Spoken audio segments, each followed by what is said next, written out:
قل هو اللہ احد اللہ الصمد لم یلد ولم یولد ولم یکن لہ کفوا احد۔ صدق اللہ العظیم۔ معزز سامعین و ناظرین، اللہ تبارک و تعالیٰ کا کروڑہ احسان عظیم ہے جس نے فہم دین کی اس نشست میں شرکت کی ہمیں سعادت عطا فرمائی۔ اللہ رب العزت کی بارگاہ میں دعا ہے، پروردگار ہم سب کی حاضری اپنی بارگاہ میں قبول فرماتے ہوئے یہ لمحات ہم سب کے لیے ذریعہ نجات بنا دے۔ آج کا ہمارا موضوع اسلام کے بنیادی عقائد میں سے پہلا جو بنیادی عقیدہ ہے اس کی وضاحت ہے۔ اللہ رب العزت نے سورہ البقرہ کی آیت نمبر 177 میں اسلام کے 5 بنیادی عقائد ذکر کیے۔ اس آیت کو آئے بر کہتے ہیں۔ وَلَٰكِنَّ الْبِرَّ مَنْ آمَنَ بِاللَّهِ وَمَلَائِكَتِهِ وَكُتُبِهِ وَرُسُلِهِ۔ اللہ تعالیٰ ارشاد فرماتا ہے لیکن بڑی نیکی تو یہ ہے جو ایمان لائے اللہ پر، اس کے فرشتوں پر، رسولوں پر، سابقہ کتابوں پر اور آخرت پر، یعنی 5 بنیادی عقائد، فنڈامنٹل بیلیو، توحید، رسالت، ملائکہ، آسمانی کتابیں اور آخرت۔ ان 5 بنیادی عقائد میں پہلا بنیادی عقیدہ عقیدہ توحید ہے۔ عقیدہ توحید ایمان کا تقاضا ہے، حقیقت ایمان ہے۔ یہ عقیدہ مومن کے دل کی اتھاہ گہرائیوں میں جب اترتا ہے تو جیسے پھول میں خوشبو ہو تو اس کی مہک سے ایک ماحول مہک جاتا ہے، عقیدہ توحید کا تصور بھی انسان کے ایمان کو مہکا دیتا ہے۔ وہ اللہ رب العزت کی ذات کے بارے میں یقین رکھتا ہے کہ اللہ کی ذات ابدی ہے، دائمی ہے، سرمدی ہے، وہ حی ہے، وہ قیوم ہے، اور اس عالم آب و خاک اور جہان رنگ و بو کی ہر چیز اللہ کے دست قدرت کی شاہکار ہے۔ وہ عالم علوی اور سفلی کی تمام حقیقتوں سے ذاتی طور پر آشنا ہے۔ لا مکان سے لے کر عالم امکان تک ہر لمحہ اسی کا ارادہ، اسی کی قدرت، اسی کا علم ہر جگہ جلوہ گر ہے۔ لہذا وہی رب ہے جس نے انسان کو اشرف المخلوقات بنایا اور اپنی برگزیدہ اور پسندیدہ ہستیوں کو نبوت اور رسالت کا تاج بھی عطا فرمایا۔ تو لہذا اللہ رب العزت اس کائنات کی چھوٹی سے چھوٹی اور بڑی سے بڑی ہر چیز پر حاوی ہے، وہ سمیع ہے، وہ بصیر ہے، وہ سب کی سنتا بھی ہے، وہ سب کو دیکھنے والا بھی ہے۔ ہم سب محتاج ہیں آوازوں کے، بولنے کے، آواز کے ذریعے سے فضا میں تموج پیدا کرنے کے اعتبار سے جو لہریں اور موجیں ہمارے کان کے پردے سے ٹکراتی ہیں تو پھر ہم سماعت کرتے ہیں، لیکن خالق کائنات کی وہ ذات ہے، اللہ سمیع و بصیر ہے لیکن چیزوں سے مبرہ ہے۔ اسی لیے گرامی قدر حضرات، اللہ رب العزت کی ذات کو جاننے کے لیے، وجود باری تعالیٰ کے احساس کے لیے، ایگزسٹنس آف اللہ، اللہ موجود ہے، اس کی موجودگی کا جو احساس ہے، اللہ فرماتا ہے یہ تمہارے دل میں جب پیدا ہوگا جب تم اس کائنات کی چیزوں پہ غور و فکر کرو گے۔ اور جب انسان غور و فکر کرتا ہے تو یہ گردش لیل و نہار، یہ صبح و شام کا آنا، یہ مخلوقات کی تخلیق، یہ بلند آسمان، یہ اللہ رب العزت کی قدرت کاملہ کا ادراک، یہ انسان کو بالآخر یہ بات سوچنے پہ مجبور کرتا ہے کہ یہ کائنات کا ڈسپلن، نظم و ضبط، یہ ساری کی ساری چیزیں جو ایک ترتیب سے چل رہی ہیں، یقیناً اس کا کوئی چلانے والا ہے اور وہ اللہ ہے۔ اسی لیے گرامی کے حضرات، اللہ رب العزت کی معرفت حاصل کرنے کے لیے ہر شخص اپنی کوشش کرتا ہے، اپنے عقل کی کسوٹی پر پرکھتا ہے۔ کوئی عشق کے رنگ میں ڈوب کر اس کا سراغ پا جاتا ہے، کوئی عقل سلیم کا لباس پہن کر رب کی ہستی کو تلاش کرتا ہے۔ کائنات کی رنگینیاں اور زمانے کے تمام معاملات، کوثر کے قطرے سے لے کر سمندر کی موجوں تک، ہر چیز کا خالق و موجد چونکہ اللہ کی ذات ہے، پھر یہ ساری چیزیں اللہ رب العزت کے ہونے کی گواہیاں دے رہی ہیں۔ اسی لیے گرامی کے حضرات، اللہ تعالی کی ذات کا ادراک حاصل کرنا اور اس کی ذات کی معرفت کو تلاش کرنا بالآخر انسان کو حقیقت سے آشکار کرتا ہے۔ لیکن یہ کب ہے؟ پہلے انسان اپنی ذات پہ غور کرے۔ اللہ رب العزت نے اس کے یہ 5-6 فٹ قد کے انسان کو کائنات کی ان چیزوں پر تسخیر کی دولت عطا فرما دی۔ جب وہ اپنی ذات پر غور کرتا ہے، اپنی ذات کے گرد جڑی ہوئی چیزوں پہ غور کرتا ہے، اللہ اس کے صدقے اسے اپنی ذات کی معرفت بھی عطا فرما دیتا ہے۔ صوفیہ فرماتے ہیں، من عرف نفسا فقد عرف ربا، جس نے اپنے آپ کو پہچان لیا اس نے اپنے رب کو بھی پہچان لیا۔ گرامی حضرات، جب ہم کلمہ پڑھتے ہیں، اشہد ان لا الہ الا اللہ وحدہ لا شریک لہ، میں گواہی دیتا ہوں کہ اللہ کے سوا کوئی معبود نہیں، وہ وحدہ لا شریک ہے، واشہد ان محمدً عبدہ ورسولہ، اور میں یہ بھی گواہی دیتا ہوں کہ بے شک محمد صلی اللہ علیہ وسلم اللہ کے بندے اور رسول ہیں۔ تو اسلام میں جو پہلی گواہی ہے وہ اللہ وحدہ لا شریک کے ایک ہونے کی ہے۔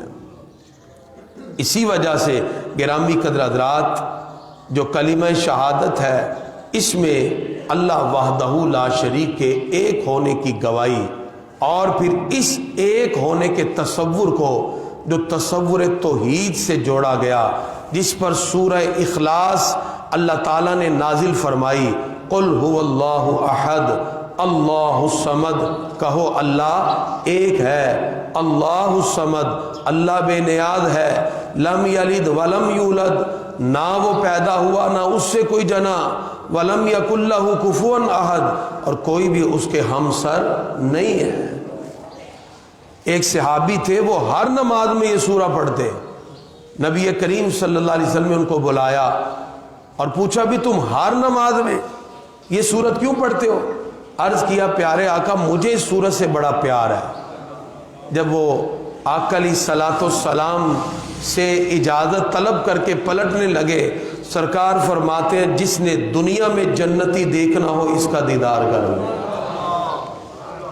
پتہ کیا چلا کہ توحید کا تصور اتنا اعلیٰ ہے۔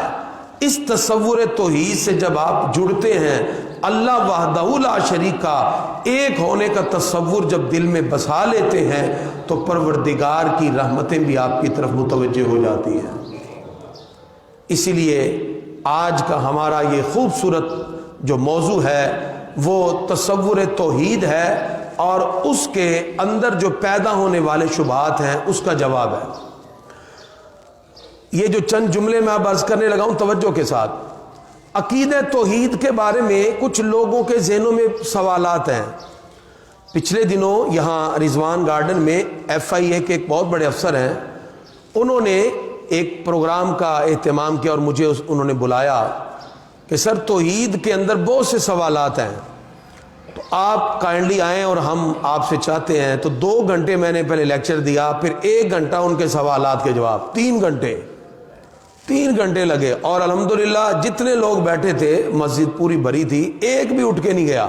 اور بڑا خوبصورت تصور توحید اس دن اجاگر ہوا. تو وہ 3 گھنٹے کی گفتگو میں چاہوں گا کہ آج چند منٹ میں آپ کے سامنے پیش کروں. اور یہ تصور توحید پر جو سوالات آج اٹھے ہیں یا ذہن میں پیدا ہوئے، اللہ وحدہ لا شریک کے حوالے سے ہمیں ان چیزوں کی حقیقت کے اعتبار سے وضاحت بھی ہو، اور ہمارے ایمان کا جو حصہ ہے اور پہلا عقیدہ ہی عقیدہ توحید ہے، اس لیے ہمیں توحید کے بارے میں مضبوط دلائل کے ساتھ اس عقیدے پر اچھے انداز میں ان چیزوں کو سمجھ کر اپنے ایمان کا حصہ بنانا چاہیے. سب سے پہلے یہ بات ذہن میں رکھیں، توحید، یہ جو لفظ توحید ہے حقیقت میں دیکھیں تو یہ نہ قرآن میں آیا ہے نہ کسی حدیث میں اسپیسیفک توحید کا لفظ آیا ہے. البتہ نبی کریم صلی اللہ تعالی علیہ وسلم نے جس وقت حضرت معاذ بن جبل رضی اللہ عنہ کو 9 ہجری میں یمن کا گورنر بنا کے بھیجا، تو آپ صلی اللہ علیہ وسلم نے ان سے فرمایا تم عیسائیوں یہودیوں کے پاس جا رہے ہو، یعنی وہ بھی اہل کتاب ہے، اس لیے سب سے پہلے جس کی دعوت تم ان کو دو گے وہ اللہ کی وحدانیت ہے، یوحد اللہ. اس کو حضرت عبداللہ ابن عباس نے روایت کیا اور امام بخاری نے اس کو جمع کیا. اور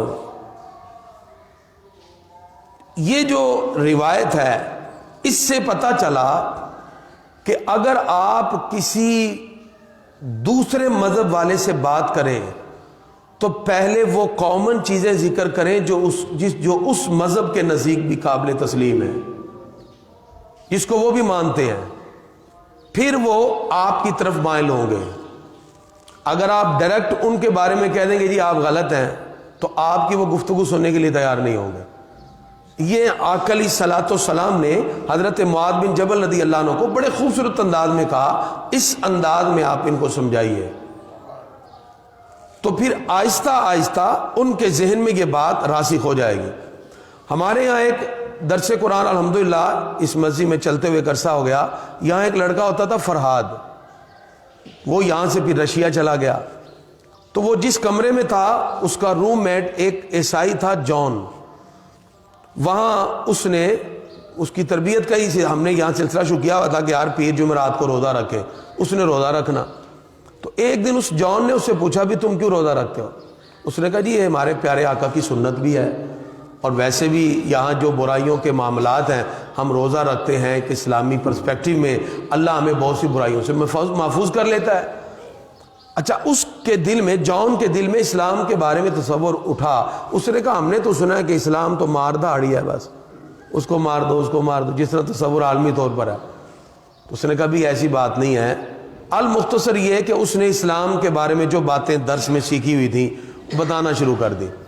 پھر وہ میرے ساتھ رابطے میں آیا، فیس بک پر کسی طرح لنک تھا اس کا، اس نے مجھے کویشچن شروع کیے، سوالات شروع کیے، اور جو جان کرسچن تھا اس کے سوالات مجھے دیے.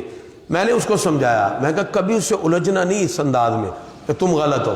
اس کی جو سملیرٹی ہے، جو ہماری اور اس کی کامن باتیں ہیں، اس پر آؤ کہ اللہ کو مانتے ہیں وہ، آپ اس پہ بات کریں. جیسے ہمارے پیارے نبی صلی اللہ علیہ وسلم نے حضرت معاذ بن جبل رضی اللہ عنہ سے کہا کہ پہلے ان کو اللہ رب العزت کی وحدانیت کی بات کرنا، وہ خالق کے کائنات کو مانتے ہیں لیکن جیسا ماننے کا حق ہے ویسے نہیں مانتے. المختصر یہ کہ 1 مہینے میں اس کی کافی باتیں ہوئیں اور کاؤنسلنگ ہوئی. اگلے مہینے اس نے کہا جی جس سے آپ پوچھتے ہو میری ان سے بھی بات کراؤ.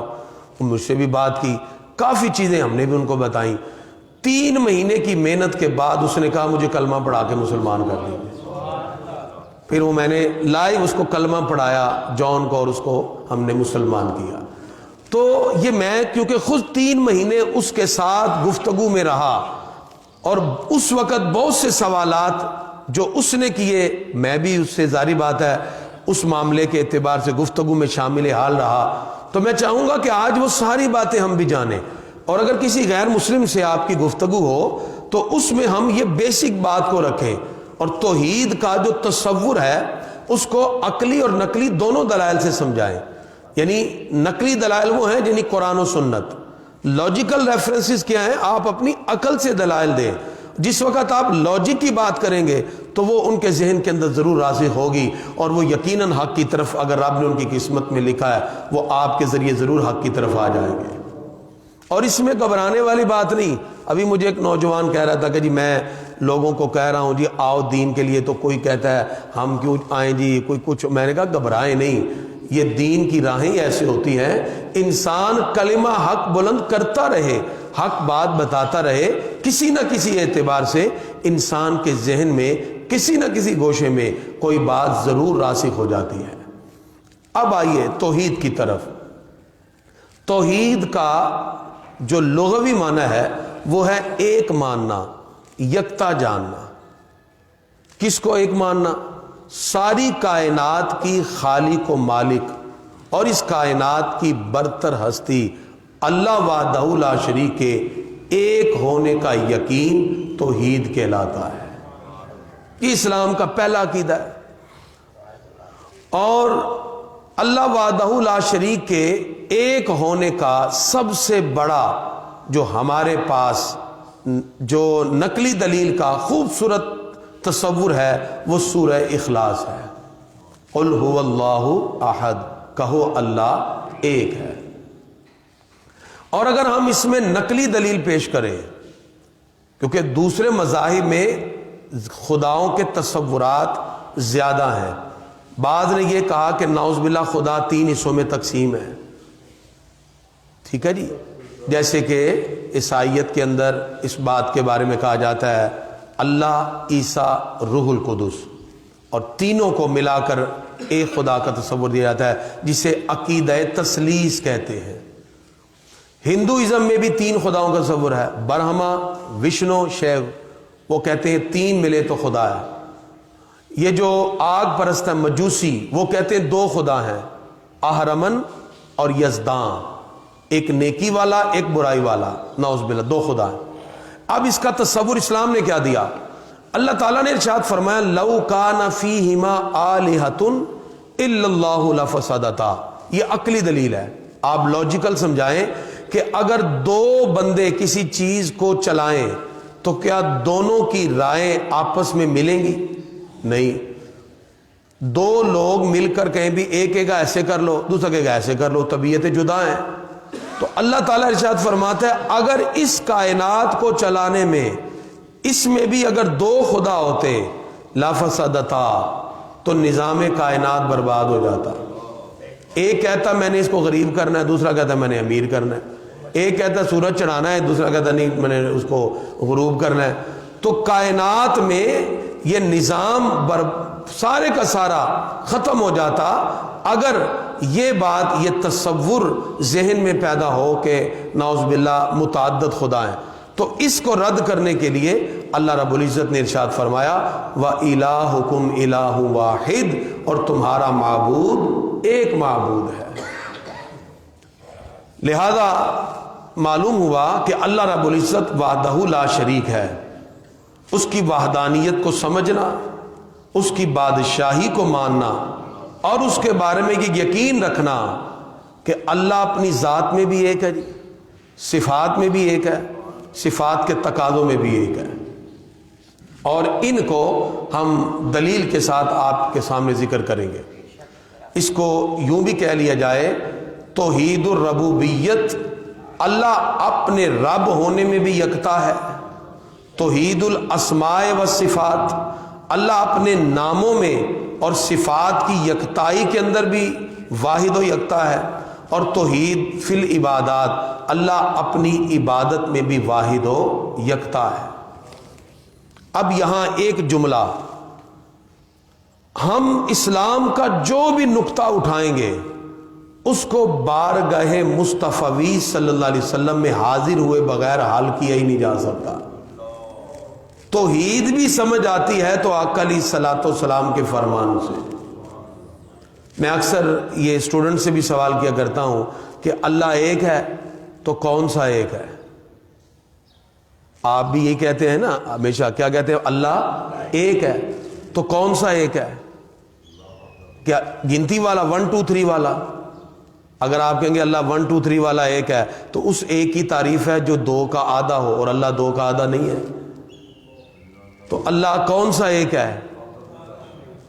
یعنی وحدہ لا شریک کا مطلب ہے ایک ہونا جس کا کوئی شریک نہیں، تو وہ کون سے والا ہے؟ تو پھر ایک کی بھی قسمیں ہیں، اس کو سمجھنے کے لیے ہمیں سرکار کی بارگاہ میں حاضر ہونا ہوگا، وگرنہ تو آپ یہ بھی نہیں کہہ سکتے کہ اللہ ایک کون سا ہے۔ اب سمجھیے، اس ایک کو سمجھنے کے لیے میں آپ کو سمجھاؤں کہ ایک کی بھی قسمیں ہیں۔ عربی میں جس کو واحد کہتے ہیں، وحدہ لا شریک جس طرح وہ کہہ رہے ہیں، ایک جو واحد ہوتا ہے یا تو ہوتا ہے واحد عددی۔ واحد عددی کا مطلب گنتی والا 1 2 3 4 5۔ اللہ واحد عددی نہیں ہے، کیونکہ گنتی والا جو واحد اور ایک ہے وہ 2 کا آدھا ہوتا ہے، اللہ 2 کا آدھا نہیں ہے۔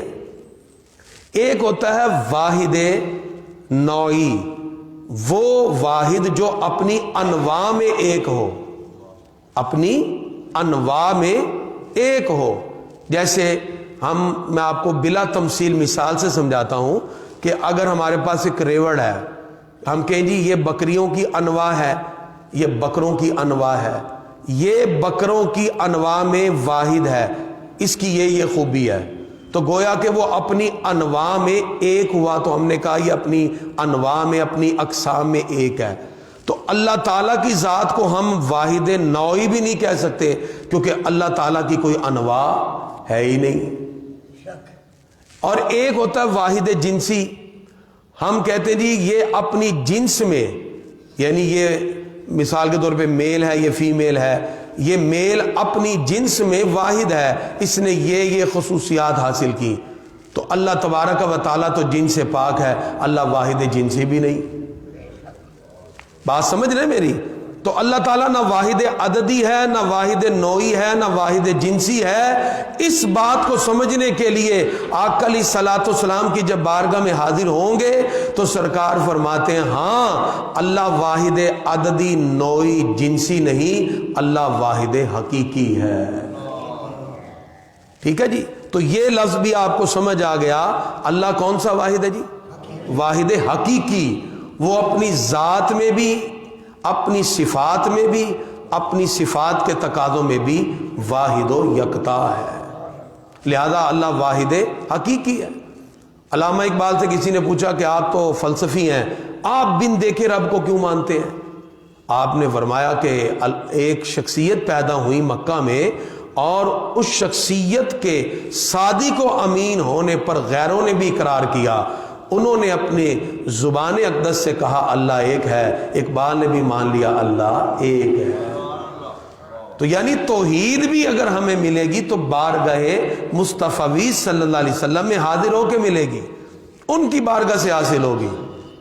تو اس اعتبار سے انسان یہ بات ذہن میں بٹھائے کہ یہ خالق کائنات کی ذات یقیناً واحد و یکتا ہے، اور ہم اللہ کو ربوبیت میں بھی واحد مانیں، اور اسماء و صفات میں بھی واحد مانیں، اللہ رب العزت کو عبادات میں بھی واحد مانیں۔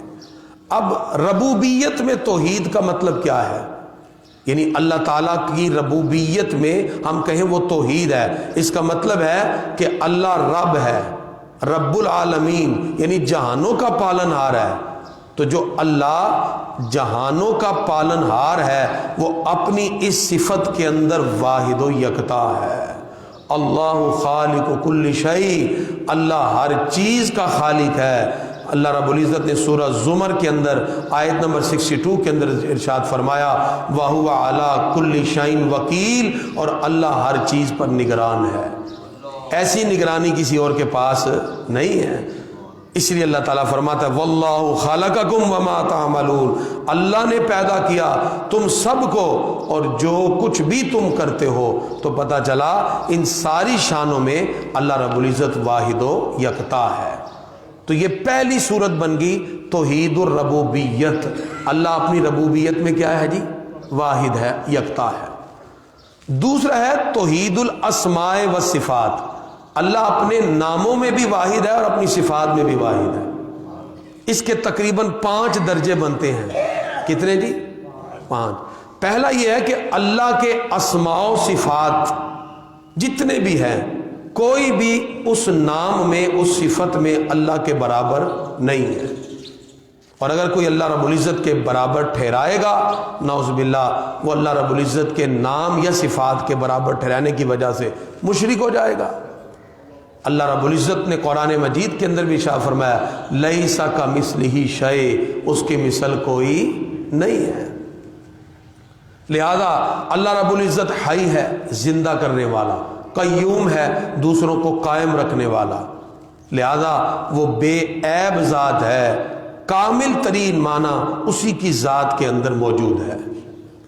دوسرا پہلو اس میں یہ ہے کہ اللہ تعالیٰ کے ناموں میں اور اس کی صفات میں اللہ رب العزت کا حوالہ اس طرح دیا جائے جیسے اللہ نے اپنے بارے میں خود فرمایا ہے۔ یہ بات پھر غور سے سمجھے، آپ نہیں سمجھ سکے، میں ریپیٹ کرتا ہوں۔ اللہ کو اس کے ناموں میں اور اس کی صفات میں واحد ماننے کا مطلب یہ ہے اللہ کا انٹروڈکشن یوں کروایا جائے، اس کا ذکر یوں کیا جائے جیسے اللہ نے اپنے بارے میں خود فرمایا۔ نعوذ باللہ اگر کوئی بندہ یہ کہتا ہے اللہ غاضب ہے یا غاضب ہے، اللہ غضب کرنے والا ہے، تو غضب کرنا یعنی اس کا مطلب ہے ناراض ہونا، اس طرح اللہ رب العزت کا تعارف نہ کروایا جائے۔ آج ہمارے معاشرے میں اگرچہ کچھ لوگ ایسے بھی ہیں جو سبقت لسانی کی وجہ سے یا جان بوجھ کر پروردگار کی ایسی صفات کا ذکر کر دیتے ہیں، حالانکہ وہ کائنات کی ساری صفات کا حقیقی مالک ہے، لیکن ذکر وہ صفات وہ نام کی جائیں گے جس میں اللہ کی شان الوہیت کا اظہار ہو۔ بات سمجھ رہے ہیں نا؟ دیکھیں نا، ہم اپنی، میں آپ کو آسان کر دیتا ہوں یہ مثال سے، ہم اپنی یا اپنے جڑے ہوئے رشتوں کی کئی انداز میں تعارف ان کا کروا سکتے ہیں، لیکن ہم جب بھی تعارف کروائیں گے ایسے لفظوں سے کروائیں جس سے شان کا اظہار ہو، ٹھیک ہے؟ تو اللہ تعالیٰ اگرچہ ہر خوبی کا مالک ہے، لیکن اس کی یہ شان ہے کہ اس کا جب بھی تعارف کروایا جائے تو کسی اعلیٰ صفت کے ساتھ کروایا جائے، اعلیٰ نام کے ساتھ کروایا جائے۔ یہ ہے توحید الاسماء والصفات۔ تیسرا پہلو اس کا یہ ہے کہ اللہ رب العزت کا حوالہ مخلوق کی صفات سے منسوب نہیں کرنا چاہیے، یعنی ہماری جو چیزیں ہیں، جیسے بعض لوگ کہتے ہیں اللہ میاں، نہیں کہا جائے، کیونکہ میاں لوگوں کی صفت ہے، ٹھیک ہے؟ جو بندوں کی چیزیں ہیں، جب بندوں کی جو صفات ہیں اس کے ساتھ ہم اللہ رب العزت کو نہ جوڑیں۔ نعوذ باللہ، جیسے کہ انجیل اور تورات کے اندر بائبل اٹھائیں، اس میں یہ لکھا ہے کہ اللہ نے کائنات کو 6 دنوں میں بنایا، یہ تو ہم بھی کہتے ہیں فی ستۃ ایام، قرآن میں ہے، لیکن اگلا جملہ کیا ہے کہ انہوں نے غلط کر دیا کہ اللہ نے 6 دن میں بنا کے 7ویں دن آرام کیا۔ نعوذ باللہ، اب اللہ تعالیٰ تو آرام سے پاک ہے۔ اب میں یہ بتانا چاہ رہا ہوں کہ انجیل کے اندر یا تورات میں یہ لکھا ہے، اب یہاں تک تو ٹھیک ہے اللہ نے 6 دنوں میں بنایا، آگے معاملہ خراب ہوا، انہوں نے کہا اللہ 7ویں دن آرام کر رہا ہے، تو یہ اس کی شان کے لائق نہیں ہے۔ آرام کرنا کس کا کام ہے؟ بندوں کا، وہ رب ہے، وہ ان چیزوں سے پاک ہے، ٹھیک ہے نا؟ تو یعنی اللہ رب العزت کو ایسی چیزوں کے ساتھ کبھی بھی ذکر نہ کیا جائے جس کے اندر تھکنے کا ذکر ہے یا اس طرح کا ذکر ہے، نعوذ باللہ۔ اور اسی طرح کچھ خیالات کی نسبت لوگوں نے کر دی، پہلی کتابوں میں موجود ہے، اللہ تعالیٰ کو اس طرح قطعاً نہ پکارا جائے۔ اللہ فرماتا ہے قرآن مجید فرقان حمید سورہ شورا آیت نمبر 11 میں لیس کمثلہ شیء، اس کی مثل کوئی نہیں، وہو السمیع البصیر، وہ سننے والا بھی ہے، وہ دیکھنے والا بھی ہے۔ اللہ رب العزت کے ناموں اور صفات میں ایک تصور یہ بھی ہونا چاہیے کہ اللہ رب العزت کی جو صفات ہیں وہ کسی بندے کے ساتھ کما حقہ متصف نہ کی جائیں۔ بندے کی جتنی بھی صفات ہیں کس کی عطا کردہ ہیں؟ اللہ تعالیٰ کی۔ اور یہ تصور رکھا جائے کہ کوئی بھی شخص کتنا ہی اعلیٰ مرتبے پر ہو، وہ اپنی مرضی سے نہ کسی کو دے سکتا ہے نہ کسی سے لے سکتا ہے، اس لیے کہ اللہ رب العزت اگر کسی کو چاہے یہ عظمت عطا فرمائے، کوئی بھی مستقل بھی نفس ہی نہیں ہے، یہ شان اگر ہے تو صرف اللہ رب العزت کی۔ اللہ جسے چاہے جب چاہے، جتنا چاہے، جس طرح چاہے، جس انداز سے چاہے اپنی شان الوہیت اور اپنی قدرت کاملہ کے ساتھ عطا فرما دے، جسے چاہے نہ دے۔ یہ شان کس کی ہے جی؟ اللہ وحدہ لا شریک کی۔ لہذا اس بات کو بھی ذہن میں رکھنا چاہیے کہ خالق کائنات اپنی ساری صفات کے اندر واحد و یکتا ہے۔ ہاں، اللہ اپنے پیاروں کو جو عظمتیں عطا فرماتا ہے، اللہ کے پیارے جو عظمتیں لوگوں میں دیتے ہیں وہ کس کی عطا سے دیتے ہیں؟ اللہ رب العزت کی۔ خالق کائنات ان کو جو عظمتیں عطا فرمائے وہ رب کے حکم اور اذن سے کسی کو نوازتے ہیں۔ ذاتی طور پر کسی کے پاس یہ عظمت نہیں، ذاتی طور پہ ہر چیز کا خالق و مالک کون ہے؟ اللہ۔ اور پھر یاد رکھیے اللہ تعالیٰ کے ناموں کی یکتائی کو قائم رکھنے کا ایک مطلب یہ بھی ہے کہ اللہ رب العزت کے جو نام ہیں وہ اصل شکل میں ہم مخلوق کو نہ دیں۔ یہ ذہن میں رکھیں۔ مثال کے طور پہ جس بندے کے نام ہے نا عبد الرحیم، اس کو رحیم نہ کہا کریں، اس کو کیا کہیں؟ عبد الرحیم۔ کیونکہ یہ جو صفات ہیں اگرچہ ہم ناموں میں عبد کا مطلب بنتا ہے نا، عبد اللہ، اللہ کا بندہ، عبد الرحیم، رحیم کا بندہ، تو اس عبد الجبار، تو ہم اس کو جبار نہ کہیں، ٹھیک ہے؟ اس لیے کہ یہ جو نام ہے یہ تو اللہ کے ہیں، تو ہم اس کے ساتھ عبد کا لفظ لگائیں، عبد الرؤوف کہیں، ٹھیک ہے، عبد الرحیم کہیں، تاکہ اس کا اظہار ہو جائے کہ یہ اللہ کا بندہ ہے۔ اسی وجہ سے ان باتوں کے اندر بھی توجہ ہمیں رکھنی چاہیے کہ معاشرے کے اندر الفاظ بھی ایسے بولے جائیں جس میں اللہ وحدہ لا شریک کی یکتائی کا بھی اظہار ہو اور اس کی عظمت کا بھی اظہار ہو۔ اس کے ساتھ ساتھ پھر ایک توحید ہے عبادات میں، یہ بڑا وسیع مفہوم ہے۔ اللہ رب العزت کو عبادت میں واحد و یکتا مانا جائے۔ خالق کائنات نے قرآن مجید فرقان حمید کے اندر واضح کیا، وما خلقت الجن والانس الا لیعبدون، فرمایا میں نے انسان و جن کو صرف اپنی عبادت کے لیے پیدا کیا، صرف اپنی عبادت کے لیے پیدا کیا۔ اس سے پتہ چلا اللہ وحدہ لا شریک نے ہمیں اپنی عبادت کے لیے پیدا کیا ہے، تو ہم عبادت صرف اللہ کی کریں، اللہ وحدہ لا شریک کے سوا کسی اور کی عبادت جائز نہیں ہے۔ اور اگر کسی اور کو کوئی معبود مانے یا خدا سمجھ کر اس کے سامنے سر ٹیکے یا اللہ رب العزت کی طرح اس کو مستقل بنفس ہی جانے، تو پھر کیا ہوگا؟ انسان عقلی طور پر اور اپنے شعوری طور پر جو اللہ نے انسان کو عظمت عطا کی وہ اس درجے سے گر جائے گا۔ اب توجہ، اب میں اپنی اس بات کو سمیٹ کر اختتام کی طرف آ رہا ہوں۔ یہ چونکہ بنیادی چیزیں تھیں۔ ہوا یہ کہ سارے نبیوں نے توحید کا تصور اپنی امت کے سامنے رکھا، آدم علیہ السلام سے شروع ہوا، لیکن ہم چونکہ انسان ہیں، ہم ظاہر کو دیکھتے ہیں۔ لوگوں نے جب طاقتور چیزوں کو دیکھا یا ہیبت ناک چیزوں کو دیکھا ان کو خدا ماننا شروع کر دیا، یا کسی کا فائدہ دیکھا تو اس کو خدا مان لیا۔ جیسے لوگوں نے دیکھا آگ جلاتی ہے اور بڑی طاقت ہے، انہوں نے کہا یہ آگ ہی ہمارا دیوتا ہے، آگ کی پوجا شروع ہو گئی۔ آندھیوں کو اور پانی کو دیکھا، آندھی اڑا کے لے جائے، پانی بہا کے لے جائے، انہوں نے کہا یہ بڑی پاور رکھتا ہے، انہوں نے پانی کو خدا مان لیا۔ بعد نے سورج کو خدا مان لیا۔ اس طرح یہ شرک کا آغاز ہوا، اور بعد نے چیزوں کو فائدہ مند دیکھا، جیسے گائے کو دیکھا دودھ دیتی ہے، گائے کی پوجا شروع کر دی کہ یہ ہمارا خدا ہے، نعوذ باللہ، یا خدا کا اوتار ہے۔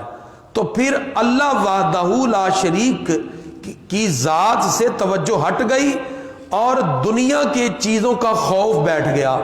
جس کو ہیبت ناک دیکھا اس کی پوجا شروع کر دی، آگ کی، سورج کی، اور جس کو فائدہ مند دیکھا اس کے بینیفٹس ہیں تو اس کو بھی خدا ماننے لگے۔ اس طرح شرک کا آغاز ہو گیا۔ اب کیا ہوا؟ اللہ وحدہ لا شریک کے ساتھ مختلف چیزوں کو خدا کے تصور سے لوگ جوڑنے لگے۔ اس میں کئی تصور بنے۔ بعض نے کہا کہ نعوذ باللہ اس مورتی میں اللہ حلول کر گیا، خدا کے تصور کے ساتھ شریک ہو گیا، حلول کا تصور آ گیا۔ بعض نے نعوذ باللہ خدا کا اوتار کسی کو سمجھا، جیسے ہندوؤں نے، اور انہوں نے کئی خدا مان لیے۔ اور بعض نے نعوذ باللہ ان چیزوں کو حقیقت کی نگاہ سے دیکھنے کی بجائے ان چیزوں کے بینیفٹ سے ان کو خدا سمجھنے لگے۔ اب یہ جب ہر طرف گمراہی پھیلی تو اللہ تعالیٰ نے اپنے محبوب کو مبعوث فرمایا۔ اب نبی کریم صلی اللہ تعالی علیہ وسلم کی شان کیا ہے؟ آپ اشارہ کریں تو سورج واپس آ رہا ہے، آپ اشارہ کریں تو چاند کے 2 ٹکڑے ہو رہے ہیں، آپ درخت کو بلائیں تو درخت آ رہا ہے۔ اب لوگوں میں یہ بات مشہور ہوئی کہ ہم درخت کو خدا سمجھ کے پوج رہے ہیں۔ سنا ہے مکہ میں کوئی ہستی ہے، وہ درخت کو کہے ادھر آؤ تو درخت بھاگ کے آ جاتا ہے۔ جو سورج کو پوجنے والے تھے ان کو پتا چلا مکہ میں ایک ہستی ہے، کہے سورج کو ادھر آ، سورج واپس آ جاتا ہے۔ ان کو پتا چلا جو چاند کو پوج رہے تھے کہ ایک ایسی ہستی مکہ میں ہے جو ایسے اشارہ کرے تو چاند کے 2 ٹکڑے ہو جاتے ہیں۔ تو انہوں نے کہا اصل میں پھر خدا تو وہی ہوئے کہ جو چاند کے ٹکڑے کر رہے ہیں، سورج پیچھے بلا رہے ہیں، اشارہ کرے تو ان کے پاس دوڑ کر درخت بھی آ جاتا ہے، وہ اپنے ہاتھوں کی انگلیوں سے پانی نکالنے لگ جائیں، پانی میں ایسے ڈالیں تو پانی کے فوارے پھوٹ پڑے۔ تو پانی کو خدا ماننے والے وہ سارے جب اکٹھے ہو کے مکہ میں پہنچے تو ہمارے آقا سر سجدے میں رکھ کے کہہ رہے تھے سبحان ربی الاعلی، سبحان ربی الاعلی۔ اے لوگو، اگرچہ یہ ساری کائنات میرے اشاروں پہ رقص کرتی ہے لیکن خدا میں نہیں، خدا وہ ہے جس نے مجھے یہ ساری عظمتیں عطا فرمائی ہیں۔ سبحان ربی الاعلی، پاک ہے وہ ذات جو میرا رب ہے، جو ساری شانوں میں سب سے سربلند ہے۔ تو پتہ چلا کہ اس تصور توحید کو بھی سمجھنا ہو تو بارگاہ مصطفی میں آنا پڑتا ہے۔ اور نبی کریم صلی اللہ علیہ وسلم نے پھر انسان کی ان گمراہیوں کو ختم کر کے ان کو ایک خدا کے تصور سے جوڑ دیا کہ اللہ وحدہ لا شریک ہے اور کسی کے سامنے سجدہ نہ کرو۔ اقبال نے اس لیے کہا یہ ایک سجدہ جسے تو گراں سمجھتا ہے نجات دیتا ہے تجھے 1000 سجدوں سے، تجھے 1000 سجدوں سے دیتا ہے تجھے نجات۔ یعنی جتنے تو دوسرے لوگوں کے سامنے سجدے کرے گا اس سے بہتر ہے کہ ایک اللہ وحدہ لا شریک کے سامنے سر بسجود ہو جائے۔ تو گرامی حضرات، تصور توحید پھر اس طرح قائم ہوا۔ پھر جو شرک تھا اس کے بارے میں اللہ تعالیٰ نے واضح احکام اتارے۔ خالق کائنات ارشاد فرماتا ہے ان اللہ لا یغفر ان یشرک بہ ویغفر ما دون ذلک لمن یشاء۔ اللہ فرماتا ہے جو میرے ساتھ شریک ٹھہرائے گا میں اس کو کبھی معاف نہیں کروں گا، اس کے سوا جس کو چاہے معاف کر دوں۔ تو شرک کی معافی نہیں ہے۔ جو اللہ کی ذات میں کسی کو شریک ٹھہرائے، یعنی اللہ جیسا کسی کو مانے، کسی درخت کو، کسی کو، کسی عزیز، کسی کو بھی مانے، یا اللہ کی صفات میں کہ اللہ تعالیٰ جیسی صفات کسی کی ہیں، جیسے وہ رحیم ہے، رحمان ہے، غفور ہے، ایسے کوئی اور ہے نعوذ باللہ، تو وہ بھی شرک ہے۔ یا کوئی عبادت میں نعوذ باللہ اللہ تعالیٰ کے شریک ٹھہرائے۔ ان تینوں درجوں کا ٹوٹلی طور پر اسلام نے کلا کما کر دیا اور تصور شرک کو مٹا کر ہمارے پیارے نبی صلی اللہ علیہ وسلم نے اتنا خوبصورت تصور توحید ہمارے ذہنوں میں ڈالا۔